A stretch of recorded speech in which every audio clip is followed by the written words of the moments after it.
우리는 역사상 가장 중요한 시점을 지나고 있습니다.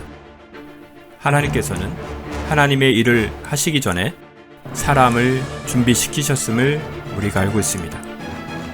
하나님 말씀은 마지막 때에 대추수, 대부흥의 때가 있다고 분명히 예언하고 있습니다. 아멘. 하나님의 말씀이 그대로 성취될 것을 믿습니다. 예레미야 눈물은 잠자는 교회와 영혼을 깨우기 위해 노력하고 있습니다. 이 가슴 뛰는 일에 함께 하길 원하시는 분은 카카오 채널로 연락 주시기 바랍니다. 당신은 위대한 하나님의 사람입니다.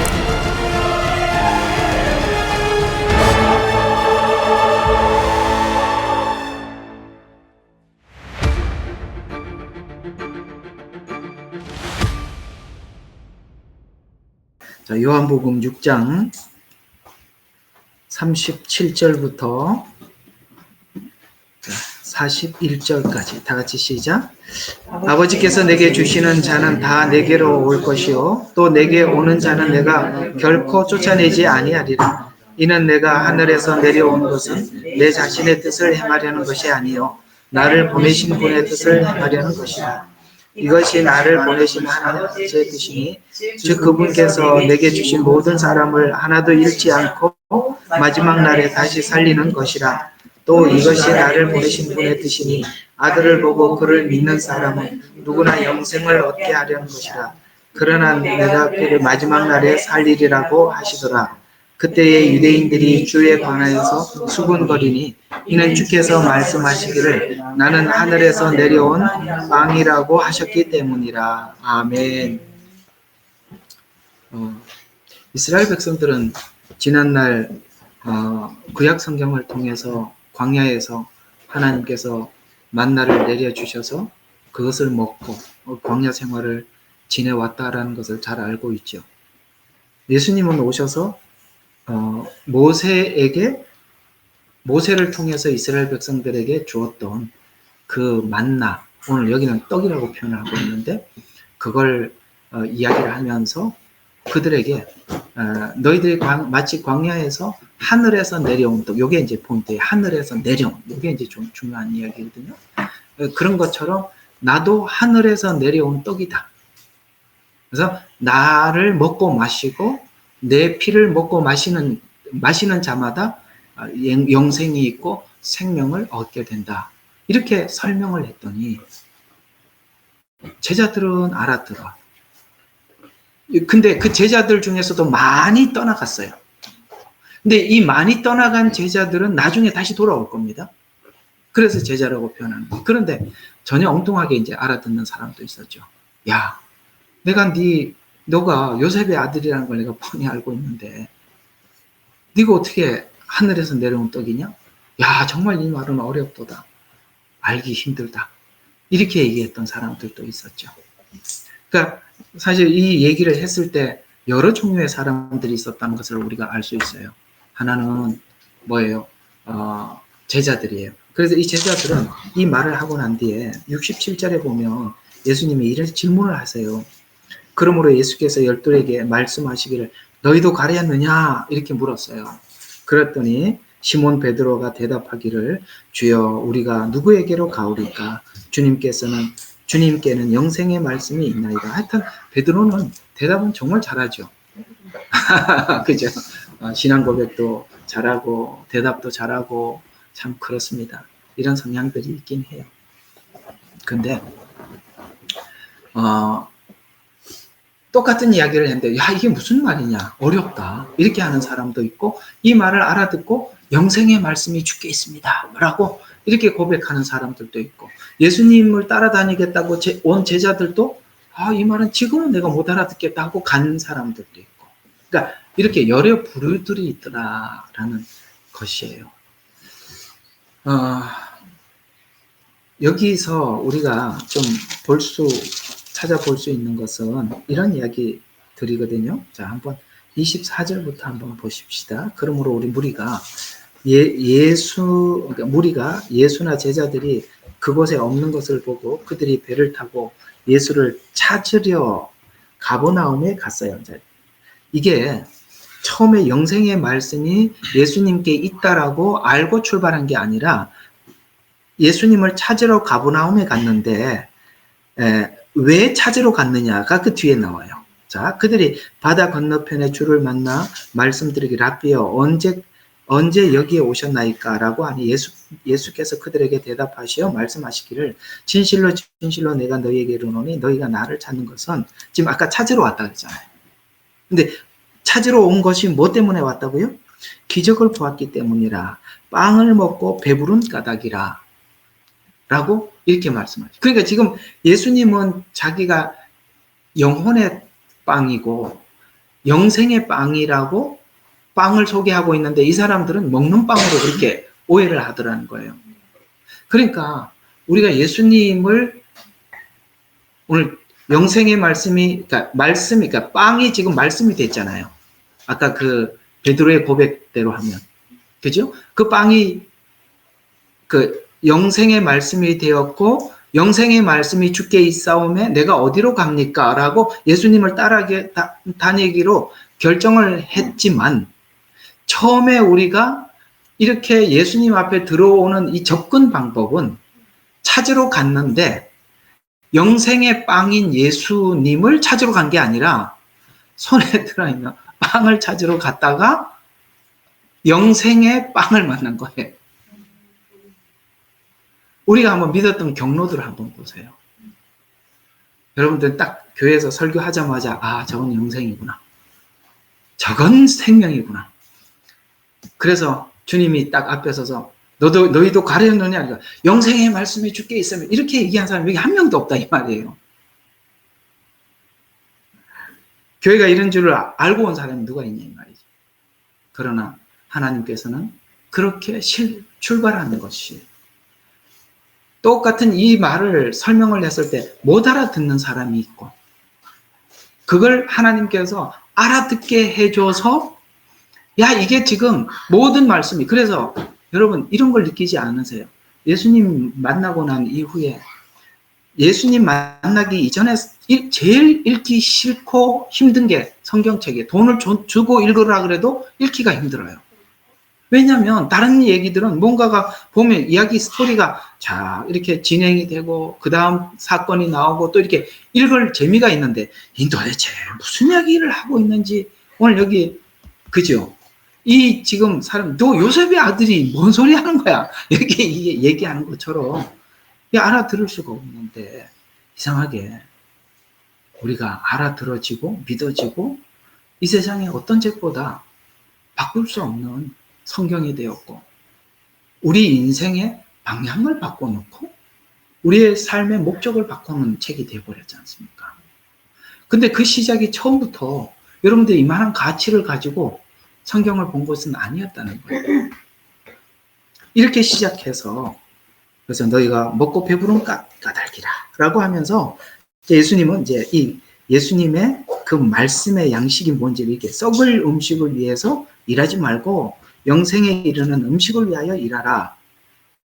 인자가 너희에게 그것을 주리니 이는 아버지 하나님께서 그를 인치셨기 때문이라. 인쳤다라는 얘기는 예를 들어서 우리가 히브리서로 말씀드리면 온전한 제사장, 온전한 제물, 메시아 이런 이야기가 되는 것입니다. 그래서 예수님을 인을 쳐서 그들이 주께 말씀드리기를 우리가 하나님의 일들을 하려면 무엇을 해야 하리까? 조금 발전했죠. 아까는 먹을 거로 왔는데 지금은 그렇구나. 하나님의 일들을 하려면 무엇을 하리까? 이게 두 번째 질문이에요. 그래서 우리가 아직 이 복음에 대한 완전한 깊이 있는 이해를 하지 못하면 내가 뭔가를 하나님을 위해서 일을 해드리는 것 이것이 정말 나를 구원하신 목적이구나 이런 생각을 하는데 그게 아니라 예수님 안에 그분의 살과 피를 먹고 예수님 안에 내가 예수님 안에 예수님이 내 안에 이게 목적지인데 지금은 어떤 일을 하여야 이렇게 이야기를 하는 거예요. 여러분 여기까지 이런 말도 알아들으시죠? 일이 아니라는 것도 이제 아시겠죠? 예, 일이 아니거든요. 그래서 이렇게 보면은 일에 아주 그냥 열심히 빠진 분들이 있는데 그 단계가 아니에요. 자, 29절 예수께서 대답하여 그들에게 말씀하시기를 이것이 하나님의 일이니 자, 일이 무엇인지 알까? 그분이 보내신 일을 너희가 믿는 것이라. 다른 말로는 요한복음대로 표현하자면 받아들이는 거다. 영접하는 것이라. 그분을 영접한다는 것은 내 안으로 이렇게 받아들인다는 것이겠죠. 그러므로 그들이 주께 말씀드리기를 그러면 주께서 우리가 보고 주님을 믿을 무슨 표적을 보여주시겠나이까? 무슨 일을 행하리까? 그렇게 받아들이고 내가 믿기 위해서는 뭔가를 보여줘야 된다는 것이죠. 그래서 주께서 하늘로부터 그들에게 빵을 주시어 먹게 하셨도다라고 기록된 바와 같이라고 하면 이거 구약이죠. 우리 조상은 광야에서 빵을 먹었나이다라고 하니 그때 예수께서 그들에게 말씀하시기 진실로 진실로 너희에게 말하노니 모세가 하늘에서 그 빵을 내려 너희에게 준 것이 아니라 너희 아버지께서 하늘에서 참된 빵을 내려 너희에게 주시나니. 자, 계속 좀 봐요. 이는 하나님의 빵은 하늘에서 내려와 세상에 생명을 주는 분이기 때문이라. 그러자 그들이 주께 말씀드리기를 주여 이 빵을 우리에게 항상 주옵소서라고 하니 예수께서 그들에게 말씀하시기를 나는 생명의 빵이라 내게 오는 자는 결코 배고프지 아니하며 또 나를 먹는 자는 목마르지 아니하리라. 요거 광야에서 겪었던 것이죠. 그래서 하나님께서 계속 만나를 먹어주셔서 먹었고 반석에 물을 나게 해서 먹었는데 근데 내리고 난 뒤에 다음날 또 가서 거두어야 또 그 만나를 먹을 수 있었고 물도 먹다가 보면 없어져서 또 하나님께 반석을 해서 물을 내야만이 먹었는데 주님을 믿으면 하늘에서 내려온 만나처럼 계속 이걸 아침마다 가서 거두고 그런 게 아니라 계속 항상 언제나 늘 채워진다는 거예요. 요거 그대로 요한복음 4장의 사마리아 여인 비유를 통해서 말했습니다. 내 배에서 생수의 강이 넘쳐나리라 라고 말씀하신 것처럼 그래서 그러나 내가 너희에게 말하노니 너희가 나를 보고도 믿지 않느니라고 했느니라. 아버지께서 내게 주시는 자는 다 내게로 올 것이요 그 다음에 또 내게 오는 자는 내가 결코 내어 쫓지 아니하리라. 지금 못 알아듣는 사람들이 있고 지금 이 말을 알아듣는 사람들이 있고 훗날 또 알아듣는 사람들이 있어요. 여기 보면은 그 말이 무슨 말인지 37절에 나오죠. 아버지께서 내게 주는 자들은 다 내게 올 것이다. 또 내게 오는 자는 내가 쫓아내지 않을 것이다. 이제 뭐 언제 한번 이런 질문들을 한번 해서 지금 우리가 참 의아한 것 중에 하나가 뭐냐면 저번에 참 믿음도 있어 보였고 평상시에 그런데 우리는 믿음이 있는 사람이라면 지금 이런 상황과 시간이 다가왔을 때 지금 이게 어떤 상황인지 알아차려야 될 것이고 또 지금 우리가 뭘 해야 되는지 알아야 정상인데 말을 해도 못 알아들어요. 그래서 우리는 어떤 생각을 하냐면 되게 의아한 거예요. 참 믿음이 좋아 보였는데 왜 그럴까? 우리가 볼 때 믿음이 좋아 보이는 것과 이제 이런 거예요. 자, 보세요. 믿음이 좋다는 것은 갈등이 많은 겁니까? 갈등이 없는 겁니까? 그러니까 믿음이 좋은 사람은 내면에 갈등이 많아요? 갈등이 없어요? 많습니다. 많아야 정상입니다. 만약에 갈등이 없다면 내 안에 한 사람밖에 없는 거예요. 아니, 그건 다음 이야기예요. 네, 그 다음 이야기예요. 그 이야기를 하려고 하는 게 아니에요. 분명히 바울이 그렇게 말했어요. 내 안에는 두 사람이 있어. 겉사람과 속사람이 있어서 나는 그게 늘 갈등이 있다는 거예요. 그는 빌립보서에까지 가서도 그는 마지막까지 그 전투를 하고 있었던 것입니다.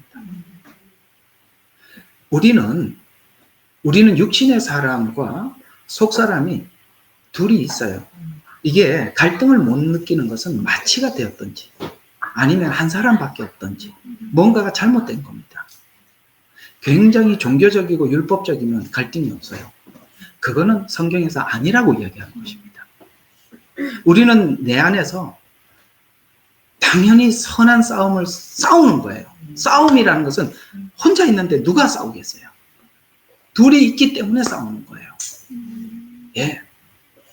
그런 것처럼 우리는 누구도 여기에 완성된 자가 아무도 없기 때문에 그 싸움을 계속 치열하게 해가고 있는 거예요.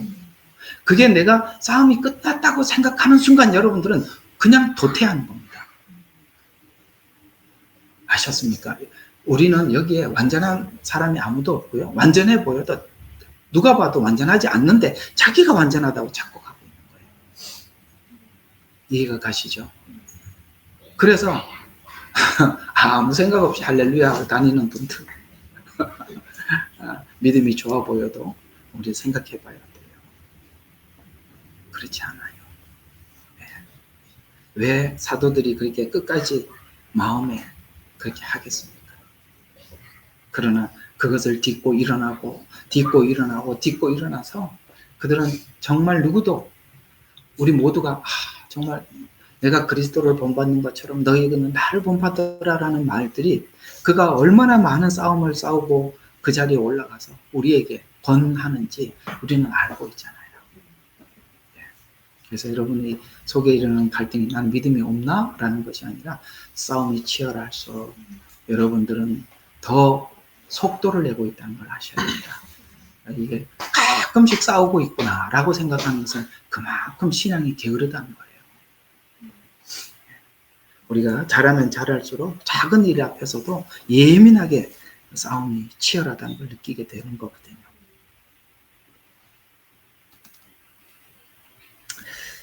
자, 38절. 이는 내가 하늘에서 내려온 것은 내 자신의 뜻을 행하려는 것이 아니요 나를 보내신 분의 뜻을 행하려는 것이라. 이것이 나를 보내신 아버지의 뜻이니 즉 그분께서 내게 주신 모든 사람을 하나도 잃지 않고 마지막 날에 다시 살리는 것이라. 지금 6장에 있는 포인트가 계속 반복되는 말이 이 말입니다. 그분의 뜻을 이루는 것인데 그게 뭐냐면 하나도 잃지 않고 마지막 날에 살리는 것이다. 그러니까 지금 어떠냐가 아니라 성경은 항상 어디를 초점을 맞추고 있냐면 마지막 날에 맞추고 가고 있다는 걸 아셔야 돼요. 그러니까 지금 내가 완성된 게 아니에요. 마지막 날이라는 말들이 굉장히 많이 나오죠. 그 다음 절에 또 나오잖아요.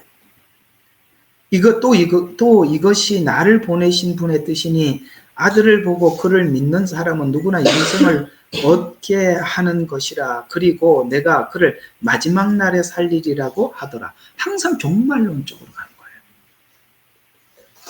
그때의 유대인들이 주에 관하여 수군거리니. 자, 우리가 문제는 뭐냐면 예수님께서 이렇게 말씀을 하고 계실 때 이 말만 듣고 하나님 앞에 기도하면서 이 말씀이 내 말씀이 되도록 하나님 앞에 구하면 오케이인데 항상 우리가 수군거리는 이 사람들 무리 속에 들어가서 듣는 순간 그것이 내 것이 되질 않는 거예요. 항상 보면 이 사람들은 이 말을 들었던 제자들은 누군가가 수군거리는 데 가서 귀를 기울이지도 않고 듣지도 않았어요.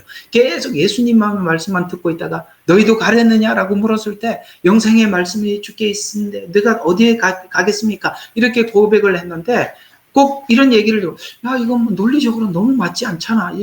지금 저 요셉의 아들인데 지가 어떻게 하늘에서 내려온 떡이래. 이게 그리고 살과 피를 마시라니 이게 무슨 소리야. 이러는 수군거리는 무리들. 그러니까 꼭 예수님이 하고 나면 여기 6장에 보면은 이 말이 끝나자마자 이 사람들은 꼭 수군거리러 가요. 계속 한번 봐요. 그래서 수군거리니 이는 주께서 말씀하시기를 나는 하늘에서 내려온 빵이라고 했던 말 때문에 수군거리러 가는 거예요. 그래서 또 그들이 말하기를 이 사람은 요셉의 아들 예수가 아니냐. 이해가 가십니까? 너무나도 이성적으로 너무나도 자기 생각 속에서 예수님을 이해하려고 했던 거거든요. 그래서 요셉의 아들 예수가 아니냐, 우리가 그의 아버지와 어머니를 알지 아니하냐, 그런데 그가 어떻게 나는 하늘에서 내려왔다고 말할 수 있느냐고 하더라. 그러므로 예수께서 대답하여 그들에게 말씀하시기를 너희는 서로 수군거리지 말라. 잘 기억하세요. 수군거리지 마라. 그러니까 이게 참 교회가 안 되려고 그러면 그런 거예요. 우리 이렇게 되는 교회는 이런 일이 없는데, 안 되는 교회는 꼭 설교 마치고 나면 그걸 가지고 뒤에 가서 또 이게 맞네 틀리네 이 수군거리는 그 사람들 무리 속에 이게 이런 부류가 교회에 딱 있으면 그 교회는 참 앞으로 가는 사람들은 이 사람들이 다 계속 붙잡고 앉아 있는 거예요. 수군거리지 말고 그냥 계속 하나님 말씀을 들으면 돼요. 우리 제자들은 이 무리 속에 결코 들어가지 않았었습니다. 그러므로 44절 나를 보내신 아버지께서 내게 이끌어주지 아니하면 아무도 내게로 올 수 없느니라. 그리고 내가 그를 마지막 날에 살리리라. 왜 이들이 수군거렸는지 아시겠습니까? 그래서 우리는 마지막이 되어봐야 아는 거예요. 우리가 평상시에 믿음이 좋아 보이는 사람들은 굉장히 율법적이고 종교적이기 때문에 믿음이 굉장히 좋아 보이는 겁니다. 율법적이고 종교적인 사람 얼마나 믿음이 좋아 보여요. 네, 그게 마취약이라는 걸 아셔야 돼요. 마취약. 이게 목요일 성경 공부, 골로새 교회, 그 다음에 고린도 교회, 로마 교회의 율법주의에 대해서 내가 설명을 하면서 많이 얘기했습니다. 우리가 이런 부분들에 대해서 내가 부족하고 연약해 보이는, 아직 하나님 앞에 온전해 보이지 못하는 것들을 자꾸 율법적이나 종교적으로 자꾸 이렇게 그걸 보충을 해서 마치 내가 서 있는 것처럼 착각하는 거예요. 그게 무서운 거예요. 여기 바리새인들과 서기관들이 그래서 아무리 얘기를 해도 들어가질 않는 거예요. 이 말씀들이. 선지서들의 45절 선지서들의 기록되기를 그들은 모두 하나님께 가르침을 받으리라고 하였으니, 구약이죠. 그들은, 여기 말하는 그들은 누굽니까? 이 구약에 있는 지금 이런 말들을 지금 모세오경에 있었던 사건을 그대로 인용해서 지금 예수님이 말씀하고 있잖아요. 근데 그 사실 그들이 그 모세오경에 있었던 이 사건이 신약에 와서 예수님의 초림, 예수님 십자가의 죽으심이라는 것에 대해서 그들은 그 광야에서 먹고 마시면서도 전혀 몰랐었던 거예요. 그런데 그것이 이것이다라고 말을 하니까 이들은 그게 들리는 거예요. 들리는 거라 이 말이에요. 그래서 그 말이에요. 아버지께서. 그래서 선지서들의 기록되기를, 구약에 예언하기를 그들이 모두 하나님의 가르침을 받으리라. 구약에 있는 이 말씀이 이렇게 연결이 되는구나, 이것이구나 라고 가르침을 받으리라고 하였으니 아버지께로부터 듣고 배운 모든 사람은 내게로 오리라. 아버지를 본 사람은 아무도 없으나 하나님으로부터 온 사람만이 아버지를 보았느니라. 진실로 진실로 내가 너희에게 말하노니 나를 믿는 자는 영생을 가졌나니 나는 그 생명의 빵이라. 그래서 요한복음은 그가 누구냐, 이게 요한복음의 이야기입니다. 그러니까 이 그는 누구죠? 예수님이시죠. 그래서 요한복음 3장 16절 다시 한번 정리해 봅시다. 자, 우리 외워봅시다. 시작. 하나님이 세상을 이처럼 사랑하사 독생자를 주셨으니 이는 저를 믿는 자마다 멸망치 않고 영생을 얻게 하려 합니다. 아멘. 저를, 그러니까 요한복음 3장 16절의 주인공은 누구예요? 저를이에요. 저를. 왜? 요한복음은 그를 소개하고 있거든요. 이게 진짜 성경을 볼 줄 아는 분입니다. 근데 요한복음 3장 16절에 한 단어를 끄집어내봐라 라고 물어보면 그가 성경에서 무엇을 추구하는지 알 수 있어요. 누구는 사랑, 그 다음에 누구는 구원, 누구는 영생, 이렇게 붙잡거든요. 그런데 그 저를 예수님 안에 다 있어요. 맞죠? 왜? 요한복음은 그를 소개하고 있잖아요. 그가 세상에 왔으나 사람들이 영접하지 아니하더라. 오늘 여기도 자신이 누군지를 소개하고 있어요. 나 하늘에서 온 생명의 빵이다. 이렇게 얘기를 하고 있어요. 그러니까 구원이라는 것이 뭐예요? 예수님과 하나가 되는 거예요.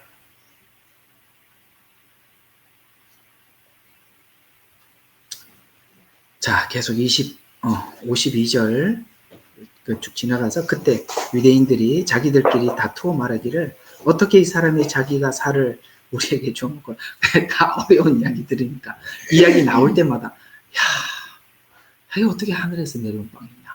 아, 그리고 자기 살을 뭐 그래. 이게 말이 돼요? 그래서 못 믿는 거죠. 예수께서 그들에게 말하기를 진실로 진실로 내가 너희에게 말하노니 너희가 인자의 살을 먹지 않고 그의 피를 마시지 않으면 너희 안에 생명이 없느니라. 내 살을 먹고 피를 마시는 자는 누구든지 영원한 생명을 가졌나니 내가 그를 마지막 날에 살게 돼. 이게 다 십자가에 흘린 보혈이라는 거 우리 다 알고 있잖아요. 자, 그래서 이제 58절 좀 봐요. 이것은 하늘에서 내려온 빵이라 너희 조상이 만나를 먹고 죽은 것과 같이 이 빵을 죽은 것과 같지 아니하니 이 빵을 먹는 자는 영원히 살리라. 이거 이제 알아들으셔야 돼요. 지금 모세 이야기 광야에 있는 그들이 하늘에서 온 빵이었어요. 그것도 그죠? 근데 먹고 난 뒤에 어떻게 됐죠? 죽었어요. 이거 무슨 말이죠? 율법이죠. 오케이. 이제 됐습니다. 그걸 알아야 돼요. 율법. 그러나 이 빵을 먹는 자는 예수님을 믿는 자는 영생을 얻는 것이다 라고 말씀하고 있죠. 그러니까 율법은 죄인임을 깨닫게 하고 죄의 권능은 율법이라 라고 분명히 말해요. 죄의 권능은 율법이라는 말이 무슨 말이냐면은 우리가 사망에 이르게 되었습니다라고 율법 없이 하나님이 우리에게 그렇게 말을 하면 우리가 그걸 받아들일 수가 없죠. 율법을 가르쳐 주지 않고 우리 모두에게 사망이 있습니다라고 말을 하면 우리 누구도 인지할 수가 없어요. 율법에서는 그걸 했죠. 죄의 삭은 사망이라고 했다는 것을 율법이 우리에게 가르쳐 줬기 때문에 우리가 사망이 우리에게 있는 거구나 라는 것을 우리가 알게 되었듯이. 그래서 죄의 권능이라는 말은 죄를 선포를 하려면 거기에 합당한 법이 있어야 될 거 아니에요. 그게 율법이라 이 말이에요. 죄의 권능은 율법이라. 예수님이 오신 것은 뭐예요? 율법을 완성하기 위해서 오셨다는 거예요. 골로새서에서는 폐하시기 위해서 왔다. 폐했다라는 말과 완성이라는 말이 성경에 둘 다 있는데 이걸 이단들이 이상하게 써서 폐해졌다라고 해서 이제는 율법을 지키지 않고 마음대로 살아도 된다. 이렇게 율법에 자유를 주는데 사랑은 율법의 완성이라고 그랬어요. 폐해진 게 아니라 사랑으로서 옛날에는 법이니까 지켜야 하기 때문에 의무적이었다면 지금은 자발적이 되었다. 이렇게 사랑은 완성이라 이렇게 표현하고 있는데 그냥 폐해졌다라는 요 말만 쓰는 거예요. 그렇지 않아요? 자, 그것도 우리가 알아야 되는 것입니다. 왜 만나를 먹은 사람들이 죽었는지, 예수님의 피와 살을 먹는 자들을 왜 살았는지. 자, 그러면서 60절. 그때 주의 제자 중에 많은 자들이 이 말씀을 듣고 말하기를 이 말씀은 어렵도다. 누가 그것을 들을 수 있겠느냐라고 하더라. 예수께서 제자들이 이 일에 관하여 수군거리는 줄 속으로 아시고 그들에게 말씀하시기를 이것이 너희에게 거침이 되었느냐? 그렇다면 인자가 전에 있던 곳으로 올라가는 것을 본다면 십자가에 죽으시고 부활하고 승천을 얘기하는 겁니다. 그죠? 올라가심을 본다면 어찌하려느냐? 살리는 것은 영이니. 지금 무슨 이야기를 했던 거예요? 영으로 설명을 했던 거죠. 영을 설명했던 건데 이 사람들은 전부 다 육으로 이해를 하니까. 그래서 살리는 것은 영이니 육은 전혀 무익하니라. 내가 너희에게 한 말들은 영이요 생명이라. 그러나 너희 중에 믿지 아니하는 자들도 있느니라고 하시니 이는 예수께서 믿지 아니하는 자들이 누구며 자기를 배반할 자가 누구인지 처음부터 아셨습니다. 또 주께서 말씀하시 그러므로 내 아버지께서 허락하신 자가 아니면 아무도 내게 올 수 없다고 내가 너희에게 말하였노라고 하시더라. 그때부터 제자들 중 많은 자들이 물러가고 더 이상 주와 함께 다니지 아니하고. 그러니까 설교도 이런 설교를 하면 많이 물러가는 거예요. 아셨죠? 못 알아듣잖아요. 자, 그래서 우리 이 질문 우리 하나님 앞에 한번 우리 같이 한번 들어봅시다. 그러므로 예수께서 열둘에게 말씀하시기를, 자, 주님 물었어요. 너희도 가려느냐고 하시니 우리 같이 대답합시다. 시작. 그때 시몬 베드로가 대답하기를, 주여 우리가 누구에게로 가오리까? 주께서는 영생의 말씀이 있나이다. 그 가치, 그 영생의 말씀의 가치, 예수님의 살과 피를 복음으로 설명하는 그 영생의 복음의 말씀의 가치, 그걸 아는 자들은 내가 어디로 갑니까? 라고 말하는 것입니다. 마지막 때 교회는 이 생명의 말씀과 생명의 말씀의 가치를 아는 자들만이 함께 할 수 있는 거예요. 이렇게 많이 모이고 안 모이고 이런 게 중요한 게 아니에요. 그 말씀을, 가치를 알아야 돼요. 자, 69절. 우리는 주께서 그리스도 곧 살아계신 하나님의 아들이심을 믿으며 또 확신하나이다 라고 하더라. 여기까지 가는 거죠. 예수께서 그들에게 대답하기를, 내가 너희 열두를 택하지 아니하였느냐? 그러나 너희 중에 하나는 마귀니라. 꼭 계속 붙어 따라다니죠. 배반할 자가 있다. 마귀다. 주께서 시몬의 아들 가룟 유다에게 대해 말씀하셨으니 이는 그가 12 가운데 하나로 주를 배반할 자였습니다. 하나님 앞에 쓰임을 받아도 이렇게 쓰임 받는 사람이 있어요. 이것도 쓰임 받는 거거든요. 그렇죠? 예수님이 십자가에 죽으려면 성경의 예언을 이루어야 되잖아요. 그 예언을 이루는데 적극적으로 사용된 자가 가룟 유다입니다. 그럼 가룟 유다는 왜 그렇게까지 갔나? 가룟 유다는 원래 정해진 배반자인가? 아닙니다. 예수님은요, 그에게 여러 번 기회를 주셨어요. 너희 중에, 여기 이렇게 얘기할 때 유다가 들었잖아요. 그러면 12 중에 이런 생각 11는 안 했을 거 아니야. 본인은 하고 있었을 거 아니야. 그러면 여기서부터 찔림을 받아야죠. 훗날 가면서도 점점 이것이 더해가지요. 왜 그렇죠? 예수님을 자기의 성공의 대상으로 보기 때문에, 예수님을 이용해서 자기가 원하는 것을 얻어내려고 예수님을 따라다니는 겁니다. 그는 이렇게 끝나는 겁니다. 자, 정리해 보겠습니다. 여러분, 여기 왜 와 계세요? 영생의 말씀을 들으러 오셨습니까? 아멘이시죠. 혹 여기 가룟 유다는 없죠? 여러분의 삶의 성공과 또 예수님을 빙자해서 뭔가를 이루어내고 한번 멋지게 한번 성공해보자, 이루어보자. 그래서 예수님은 뭘로 보이냐? 돈으로 보이는 거예요. 그러면 이렇게 되는 거예요. 우리는 순수해야 돼요. 영생의 말씀, 오직 예수 그리스도. 그래서 저희 교회 이름이 뭐라고요? 주 생명이에요. 그래서 그렇게 지는 거예요. 아시겠습니까? 그냥 교회 이름 짓자 그래서 지은 게 아니라 주님이 여러분의 생명이 되는 거예요. 네, 기도하고 마치겠습니다.